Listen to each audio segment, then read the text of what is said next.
Getting wolves back to Yellowstone, the main challenge was human attitudes. I mean, very simply, it was we eradicated wolves from most of the lower 48 of the United States, and it was because humans didn't like them. And so there was a subtle shift in human attitudes that allowed us to open our minds to bring them back. Now, that hasn't been a full attitudinal change because in this region here, Idaho, Montana, Wyoming, it's still about 50-50 pro and anti-wolf. And so that's the most important reasons wolves came back, is people changed their minds. But secondly, because we live in a country of laws and rules and regulations, we needed a vehicle to do that. And that vehicle was called the Endangered Species Act. And that came about in 1973, and wolves were listed in 1974. So that gave us the kind of ability, the law to bring them back. Now, the endangered species list is tremendously long. Lots of plants and animals, thousands, so how do you pick wolves? That's because people demanded it, so what people want in this country, grassroots efforts do matter. They demanded wolves get restored. And so for the National Park Service, which is who I work for, Yellowstone and specifically, it's our policy, it's our mandate. We have, the Endangered Species Act is here, and park policy is here. And, we really only have two basic principles of, allowing people to enjoy the place, one, and then the second is to restore natural systems. Well, how do you have a natural system when the top predator has been eliminated? And we did it. The Park Service did it. And cougars were gone, and bears were reduced, and coyotes were almost gone. So we just took that whole top level off. So how can you have a natural system when that top trophic level, if I can put it that way, has been lopped off? And that's a human error too, because the Park Service for most of the 20th century struggled with what is natural.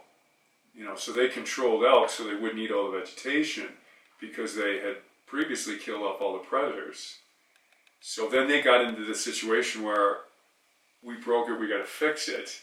But what was driving it was what is natural.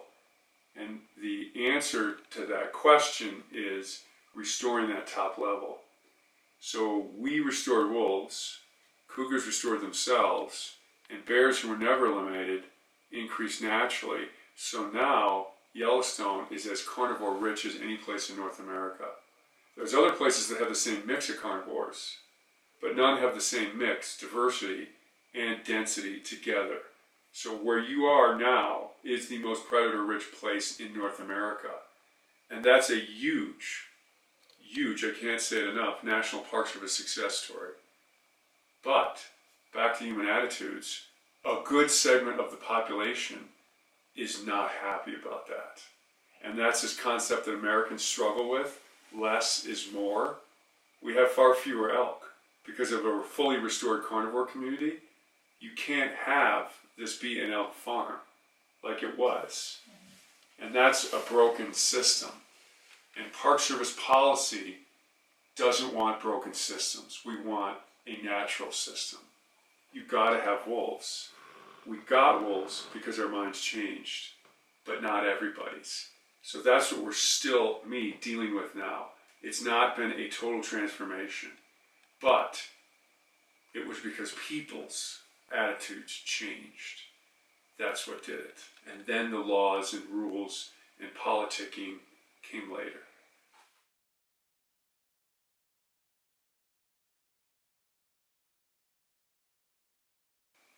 The social science on this is far from conclusive. People have studied wolf biology more intensively and for longer periods of time than we've studied people's reaction to wolves. So your question deals with the realm of social science, and recent public opinion polls, and I won't get into these too much, but some feel the questions were flawed, show that support for wolves has declined recently. So we're near 20 right now of wolf recovery in this region, Yellowstone and the surrounding area. We reduced them. Yellowstone was ground zero, and they've expanded out to over 500 wolves now in this region. And early social science research before wolves were introduced indicated 50-50 support for recovery.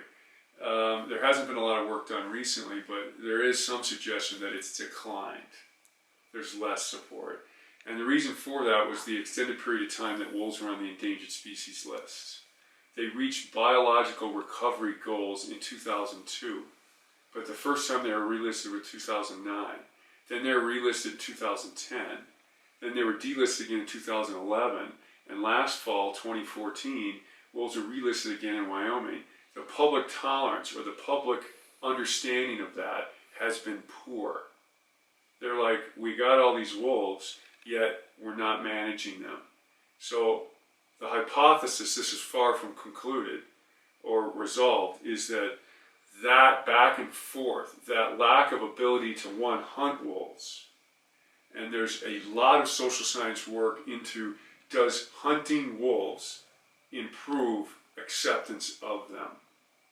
In general, rural people feel better if they can kill wolves through regulated hunting, or if they're attacking your livestock, you can kill them in the act.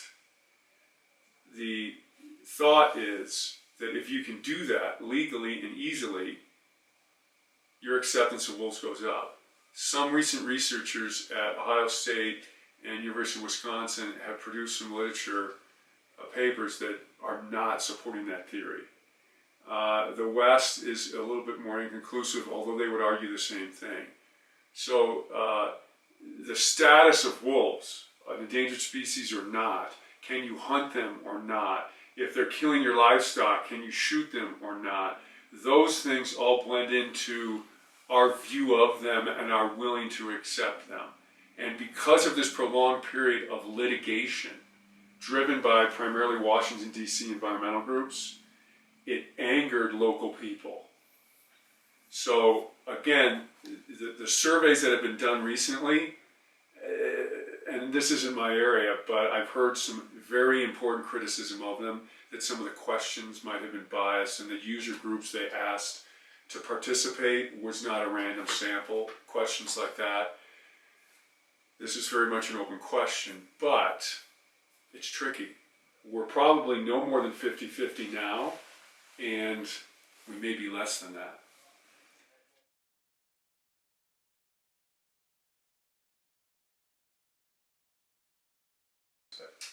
Yeah, so monitoring wolves is tough. Counting any wildlife population is not easy, and that's why people become wildlife biologists. These animals are elusive and secretive, and they don't want to give up their secrets easily. They don't want to reveal themselves easily, and so that's part of the allure to doing this type of work is you got to work hard at it. But the best way, it's also the most effort and the most costly, is to mark them. And so you got to catch them and you got to put a radio collar on them. And that's how we've chosen to do it. And we have every wolf pack in Yellowstone radio collared right now except one. And in our 20-year history, it's been pretty much that way all along. We fly in airplanes to track them, and we fly in airplanes to look for the one uncollared pack, and we see them enough that we know their habits, because they used to be radio collared. We know their habits enough that we can kind of find them a couple times of the year so we can get a decent count. And so that's how we do it. But that's, Yellowstone, even though it's the second largest park in the lower 48, it's a manageable unit. When you're looking over the entire state of, say, Montana, it's a lot harder to do. And so what people do is they do a kind of, it's called a capture-recapture model, presence-absence model. So they break the state up into different segments, and they use people, primarily hunters, to report to them if they see wolves or wolf sign.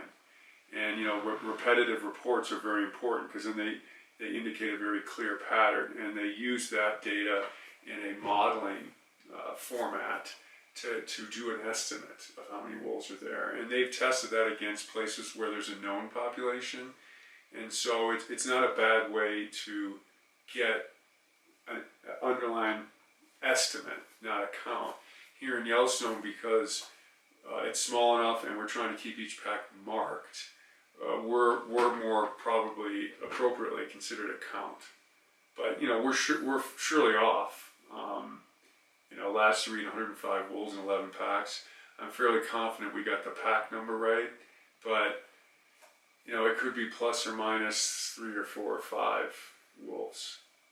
But we do it by marking, and it's a lot of work and it's a lot of money. But we've been able to maintain the grants and the donations and the time and effort to do that.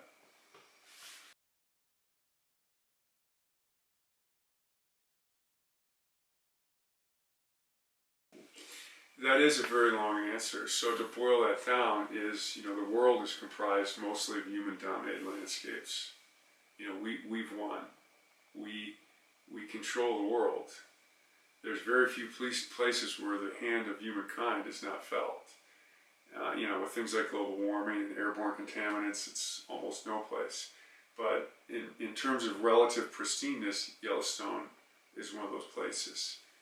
And we lost wolves, cougars, and bears declined, and coyotes very early in the 20th century, and Yellowstone changed. And elk numbers were unstable, and humans had to control them, and that affected the vegetation. Primarily, but not entirely limited to, but primarily the woody vegetation. And since the recovery of wolves and cougars and the increase in bears, that dynamic has changed. We've seen a resurgence in willow and aspen, and with more willow and aspen, we have different kinds and more of songbirds, primarily things like Wilson's warblers and willow flycatchers. And we've also seen a resurgence in beavers, because beavers eat willow and aspen. In the middle part of the 20th century, elk ate all the willow and aspen. They really did completely mow it down, and that's pretty much universally agreed upon. And those things have come back. The other thing wolves do is when they kill an elk, we've documented up to 24 different animals, and some of those animals are invertebrates feeding on it. And so it's kind of, people call them eco-centers, because they attract so much life to come feed on them. So we're just beginning to piece together what wolves have done to Yellowstone and how they've changed that ecosystem. 20 years really on nature time is nothing. And so we're seeing, despite that, dramatic changes right now. And so it is quite significant. Now, this is debated in the scientific community, but keep in mind, scientists make their living on debating things. Global warming is a pure example because it's a near universal agreed upon thing, and there's like 2 or 3 who disagree, and the press represents it as 50-50. This debate is more of a 50-50 debate, but it's working out how it's happened. So it's been very interesting, and there's very few places in the continental United States where you get the natural density of carnivores that we have here. And it's that natural density that's required to have these strong ecosystem effects. Many environmental groups have been mistaken in saying that just the presence of wolves on the landscape are going to change things. They need to occur at their natural density. And typically their natural density is not a level that humans are willing to live with. So we kill them. So it lowers their density below that natural density.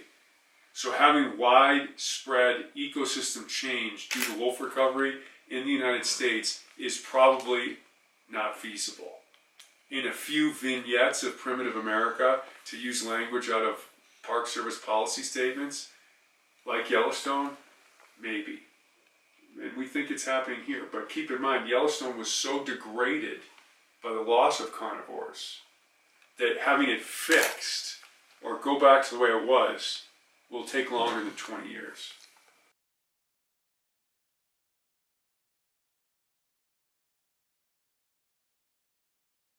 Yeah, so the only place in the United States wolves were, in the continental United States, wolves were never completely eradicated was northeastern Minnesota. So when wolves recovered in Wisconsin and Michigan, they did it through natural immigration. And the animosity towards that was much less than the way we restored wolves to greater Yellowstone and central Idaho. Wolves were extirpated. We caught them in Canada, brought it back and released them.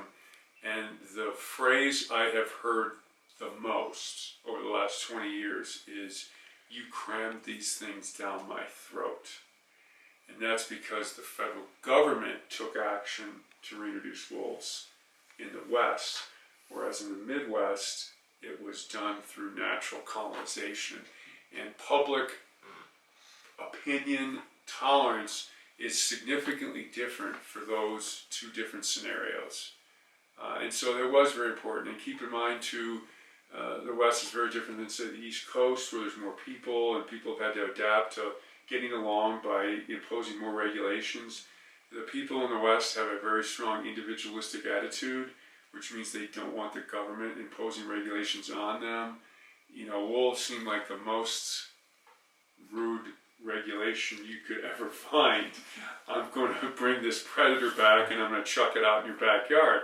Didn't go well in a lot of cases.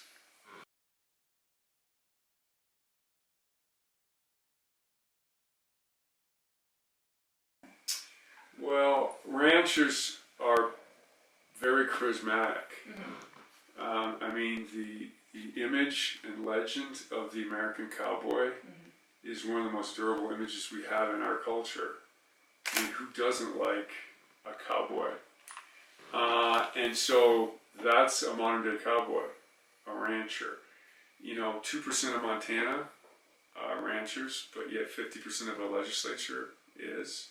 So they, or roughly, I mean, those figures are approximate, but so they have tremendous sway over policy in the West. So what they think of wolves was of overriding political importance, then and now. Now, ranchers as a group, and I know this because I don't do it as much as I used to, but when you speak to them as a group, it'll be tough. But they're salt of the earth people, and if you speak to them one-on-one, we have a lot in common. You know, I grew up riding, I grew up with guns. Those are, you know, front and center to their livelihoods and lives, and so we have a lot that we can connect on, and so you got to start there and then bring wolves in. But if you bring wolves in first, you know, you won't get through your first cup of coffee.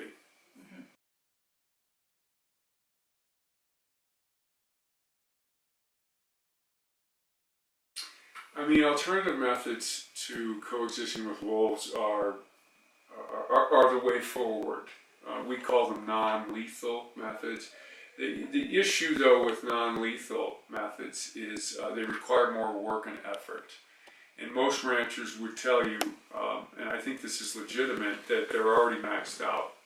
They're just getting by now. So adding another layer of work is just going to put them over the top. And all the non-lethal methods take more work. The other thing about them is that they tend to be, not always, you know, guard dogs may not, but that's more expense and time and effort too, but they tend to be short term. Flat really works, but then the wolves figure it out. Rag boxes, radio activated guards, which tune into the wolves' radio collar and send off gunshot sounds and alarms, work for a short period of time. Then they get used to them, and they tend to only work at pinch points too if the wolves are coming through an area. So all these things take extra effort, and they need to be used judiciously, not just kind of broadcast. So, you know, a bullet is effective, but it's also only effective in the short term too. But it's really effective for, and I'm not crisp on the data, you know, 8 to 12 to 14 to 16 months, which in human life terms is not bad. You know, if you're sleepless at night because you got wolves coming in, buying another year with a 30-06 bullet ain't bad, you know, but they'll come back probably unless there's broadcast control and you're getting them everywhere. So, you know, coexistence is the objective, and that's what we need to move towards, but it's been problematic getting there because of these extra things you need to do. There's husbandry practices that you can do, one of which is just riding your animals more, you know, and, you know, typically with free range mentality, you didn't ride them all summer. And even riding them once a week will make a big difference. I mean, I've done some of that with ranchers. And, you know, when people are around, wolves just push off. But the problem is all those things take time and effort, and so coexistence at a reasonable cost and effectiveness is still problematic.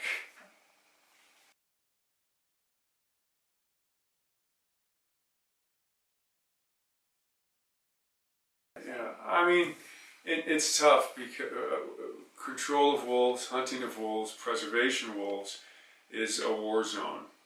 I mean, it's not easy, and because unfortunately, and I'm biased, I happen to be someone who gains great worth in life over wild nature.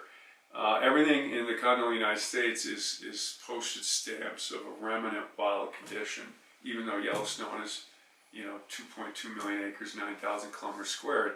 It's a remnant of what it used to be like. So trying to preserve something across a big landscape is tough. And so, the National Park Service, I'm proud to say, as an employee of them, is the only land management agency in the U.S. that has as a mission statement preservation, which means no use. You cross the line, and the mandate is conservation, which is not bad. This is a human construct. We have to work out what is here and what is here, but conservation means wise use. The difference being use. So wolves go from Yellowstone, where people look at them with spotting scopes, and they look at them regularly. Yellowstone is the single best place in the world to view free-ranging wolves. So the wolves will tolerate you at 200 yards. 200 yards outside the park is a beautiful shot. And so that gets them killed. And in 2012, 12% of our population got killed. 6 of those wolves are radio-collared. And the public, not just the 3.5 million people a year who come here, the even more people who read the internet were very attached to some of those wolves. So that was an incendiary conflict. And it's still not over. We're still dealing with this. Here's the line. The animals don't know about it. They're completely protected here, and they're managed outside. I'm not sure we'll ever completely resolve it, but it's gone as well as it could. The states have set up hunting units. Initially they didn't, at least Montana didn't. The hunting unit went from the park line in Gardner, Montana to the North Dakota border. That was the first hunting unit. Now it's much smaller, and it had unlimited take. You kill as many wolves as you want. So a pack of wolves across the boundary from Yellowstone, they live 99% of the time in Yellowstone. They cross the boundary, you could take out the whole pack. So we worked with them, they were very responsive. Now there are hunting units with quotas or limits. Wyoming's done the same thing. So that's progress, but it's also compromise. Not everybody gets what they need or want. But how are you going to work it out any better? Preservation versus conservation. I don't know if you can. So it's, some people in the park are like, millions of people are observing that one wolf. And one guy, for his pleasure, takes it out. That doesn't work. The math, don't know.